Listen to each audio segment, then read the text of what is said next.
My husband came home smelling like a perfume I didn't own. It was just a random hug, he lied. But later that night, his phone buzzed. Last night was worth the risk. Let's do it again. My stomach dropped. I took a deep breath, typed a reply, and when he woke up, he turned pale as he read my next words. We should tell my wife, don't you think? I'm 38 female, married to Alex, 40 male. We've been together for 14 years, married for 12. We have 2 kids, 9 and 6. We live just outside of Chicago. I thought we were solid. Not perfect, of course, but solid. We had our ups and downs, like anyone else. Life was busy. Kids, school, work, bills, you know how it goes. Alex works in the city. He's in marketing for a firm downtown. Long hours. Networking events. Business dinners. It always seemed part of the job. He's always been outgoing, charming, a people person. Honestly, I used to admire that about him. Until a few weeks ago. It started on a Wednesday. Nothing special about the day. Kids were in school, I had just finished folding laundry when Alex walked in the door. He was late, again. I was tired but I still got up and went to hug him. And then I smelled it. Perfume. Not mine. Not the kind I wear. Not even close. It wasn't something faint either, it was floral and sweet, very noticeable. Not like it had brushed past him. More like it had lingered. I pulled back and asked, who hugged you? He paused, just for a second. And then he gave me this small laugh and said, oh, a coworker. She got a little too excited after closing a big account. Just a random hug. I said nothing. Just nodded. He kissed the kids goodnight and went to shower. But that smell stayed with me. I sat there on the couch and just felt off. It wasn't the hug. It was the way he answered. Like he rehearsed it. Like it rolled off his tongue too easily.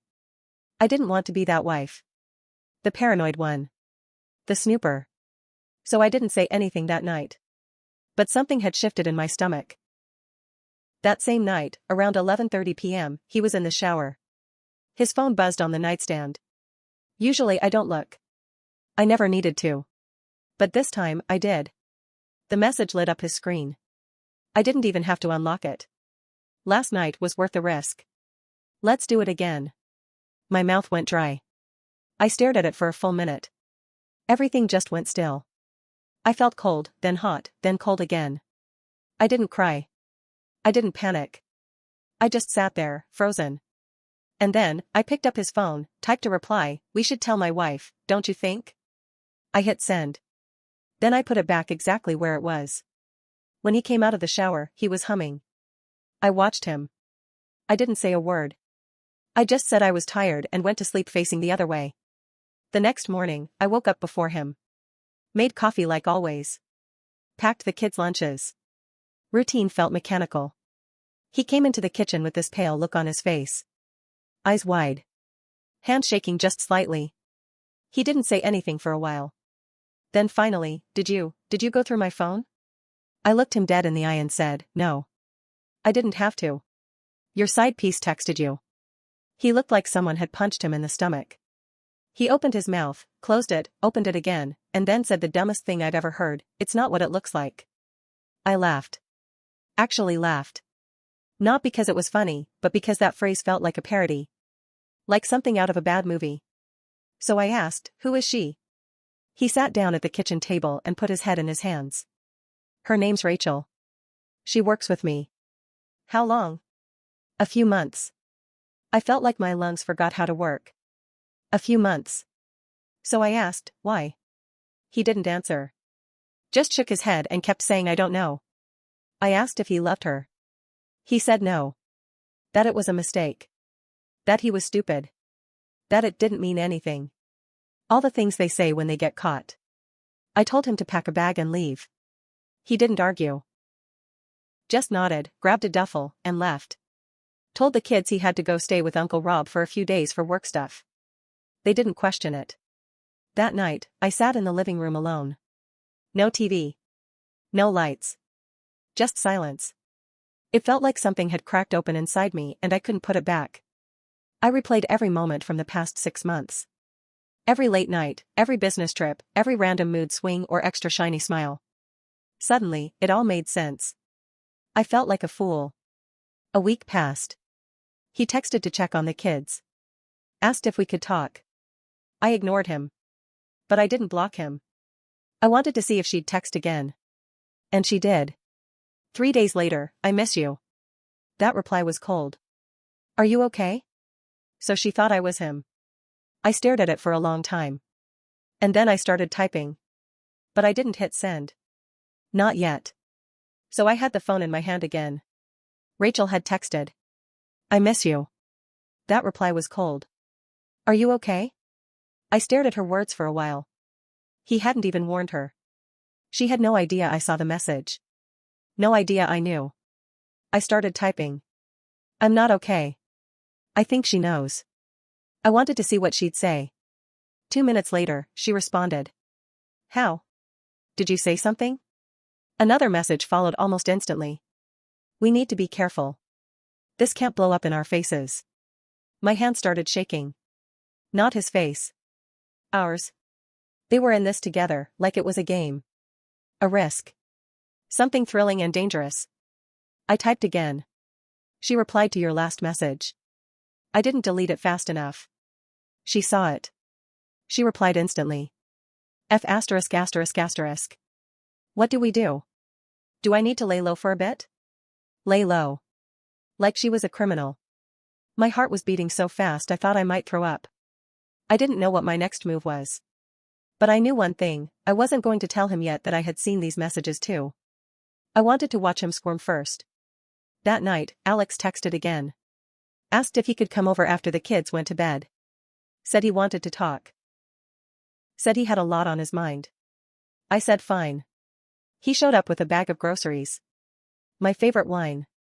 Pasta. Like this was some romantic comedy and we just had a fight over dishes or something. I didn't say much. I let him cook. I watched him try to play husband again. And when we sat down to eat, I asked, do you still talk to her?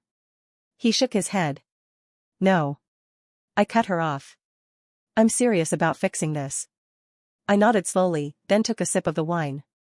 Okay, I said. So if I opened your phone right now, there would be nothing? He froze. Just for a second. But I saw it. He forced a smile and said, of course. I didn't move. I didn't ask to see the phone. I just wanted to see his face when I asked. And it told me everything. 2 days later, I went to his office. I didn't tell him. I said I was running errands. I wore something plain, nothing flashy. Just enough to blend in. I waited outside the building across the street. I knew what time he usually took lunch. Around 12:30. At 12:41, he came out. With her.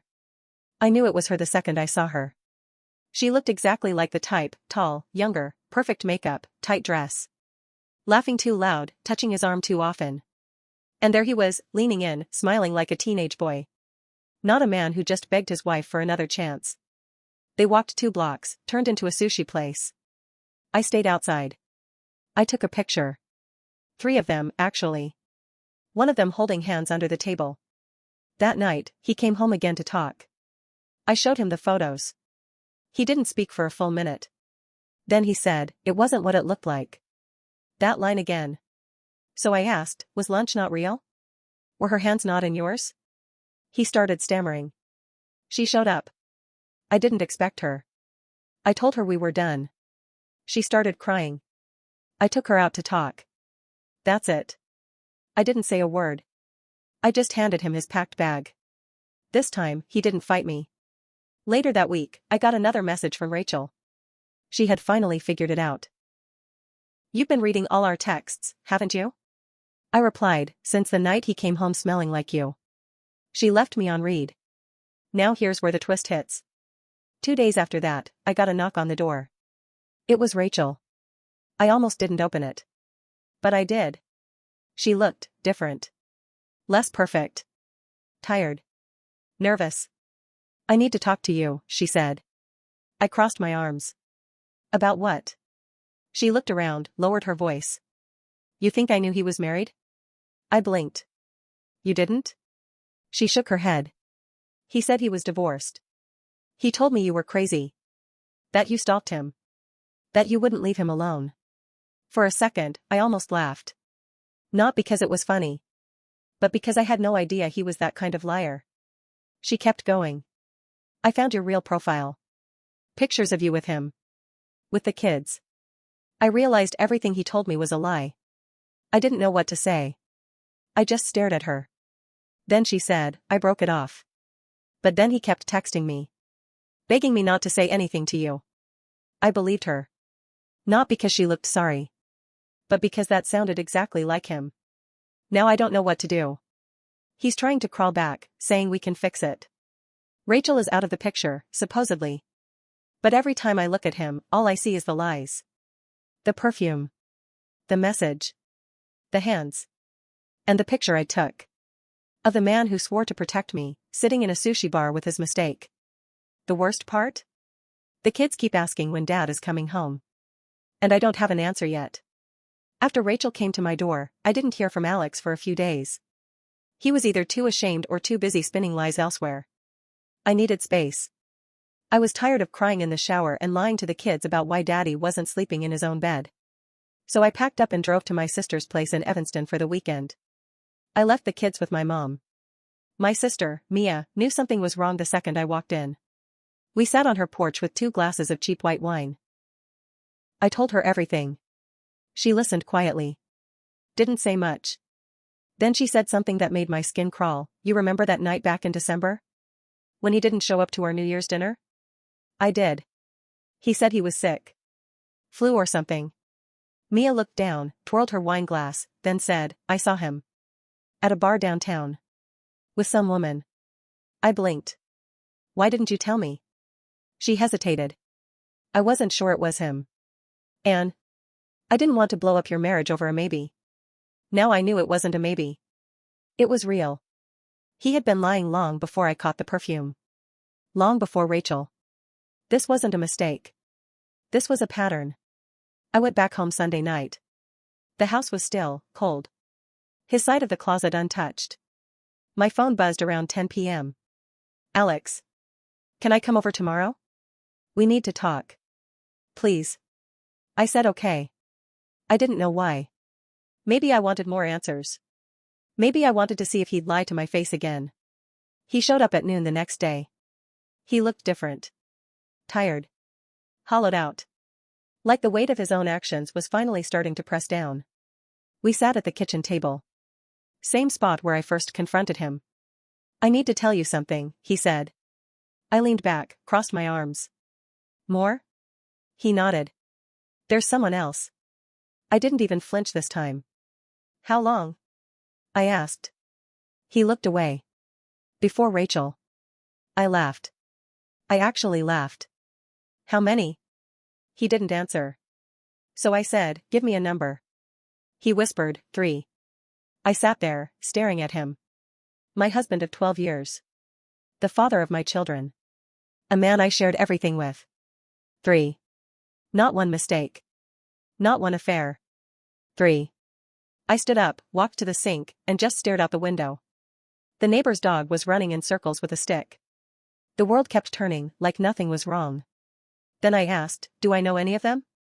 He hesitated again. 2 of them were people you met. That broke me in a way I can't describe. It wasn't just betrayal. It was humiliation.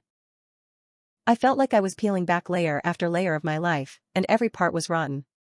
That night, I got a DM on Instagram from a name I didn't recognize. Her profile was private. No mutual friends. But the message said, I know about Alex. You should talk to me. I stared at it for an hour before replying. Turns out, she was the first woman. 5 years ago. They had met at a conference in Denver. She thought he was divorced. Again. They had been seeing each other for months. She only found out he was married when she saw a Facebook post of us on vacation with the kids. He had told her I was his crazy ex who kept tagging him in old photos. She broke it off the second she found out the truth. But guess what? He messaged her again last month. Last month. Even after Rachel. After I found out. I couldn't breathe. I realized in that moment, there wasn't going to be a tearful apology big enough. He wasn't sorry. He was just sorry he got caught. I called Rachel. Yes, Rachel. I needed to know something. Did he ever tell you we were separated? I asked. She sighed. Yeah. He said you were still technically married but living apart. Said it was complicated because of the kids. Of course he did. And then she said, he told me you cheated first. I sat down slowly. Excuse me? Yeah, she continued. He said you had an affair with a neighbor. That's why he was so emotionally distant. I had to put the phone down for a second. He had reversed the story. Painted me as the cheater. The one who broke us. To make himself look like the victim. I should have been angry. But I was numb. I realized I didn't even know the man I married anymore. And then came the biggest twist. 2 days later, I got an email. From our bank. It was a fraud alert. Multiple charges on our joint credit card. Hotel rooms. Flowers. Plane tickets. All recent. All after I kicked him out. He hadn't stopped. He had just moved on to someone new. A fourth woman. I called the hotel listed on the charge. Said I was confirming a reservation for my husband. The woman at the front desk confirmed his name and the dates. He had stayed there the weekend I was at my sister's. The same weekend he told the kids he was staying with Uncle Rob. I sat on the bed for a long time after that. Staring at the wall. It hit me all at once, there's no fixing this. But I still hadn't told the kids. I still hadn't told my mom. And I still hadn't decided if I was ready to blow everything up. Not yet. But soon. Very soon. It all came to a head the night of my son's school fundraiser. I hadn't planned it that way. I didn't want a scene. But life doesn't care about plans when lies are cracking at the seams. The event was held at the local community center. Parents, teachers, kids, the whole place buzzing with music, snacks, and polite small talk. I had signed up to help run the silent auction. I was standing near the prize table when I saw him walk in. Alex. And he wasn't alone. He brought her. But not Rachel. Not the first woman. A new one. I didn't recognize her. She was younger, again. Maybe late 20s. Holding his hand like she had every right to be there. Like I didn't exist. He didn't see me at first. But the look on his face when he did, that flicker of panic, guilt, hesitation, it told me everything. I walked right up to them. Parents all around, kids squealing in the background, and I just stood there, staring. Seriously? I said. My voice was calm. Too calm. The girl looked confused. Hi. I turned to her. Does he tell you his wife is crazy too? Or did he go with the divorced angle again? She blinked. Wife. And that's when it happened. She stepped back from him. Slowly. Like her hand had touched something burning. You're married? She whispered to him. He looked around, tried to pull her aside, but she shook her head and walked away. Fast. He followed her, and I followed him. Right into the hallway by the coat room. And that's where it exploded. I let everything out. All of it. Rachel. The woman from Denver. The bank charges. The lies. The humiliation. The way he turned me into the villain to keep playing the victim. His face was red. He kept trying to talk over me. Kept saying you don't understand, and you pushed me away, and I was unhappy. That word, unhappy, snapped something in me. I shouted so loud the janitor dropped his mop.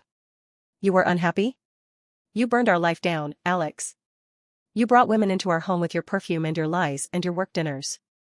You made me feel crazy. You made me doubt myself. And you're telling me now you were just unhappy? He was quiet. For once. And then he said something that I'll never forget. I didn't think you'd ever find out. That was it. Not I'm sorry. Not I hate what I've done. Just that.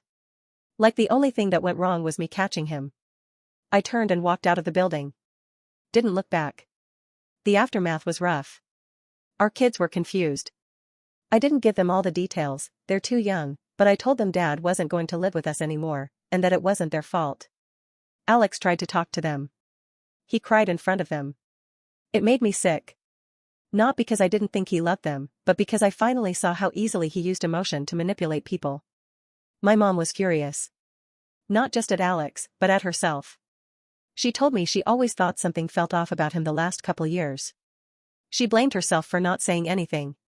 Mia, my sister, told me to file for divorce immediately. Rachel messaged me again. Said she saw the photos of him with the new woman, the one from the fundraiser. Turns out, he had been messaging her again too. Of course he had. He's a serial liar. I filed for divorce 3 weeks later. He cried. Sent flowers. Wrote me a 6-page letter about how I was the love of his life and how he lost his way. But I was done. Not because I hated him. But because I finally remembered how to love myself more. People say betrayal feels like a stab in the back. That's not true.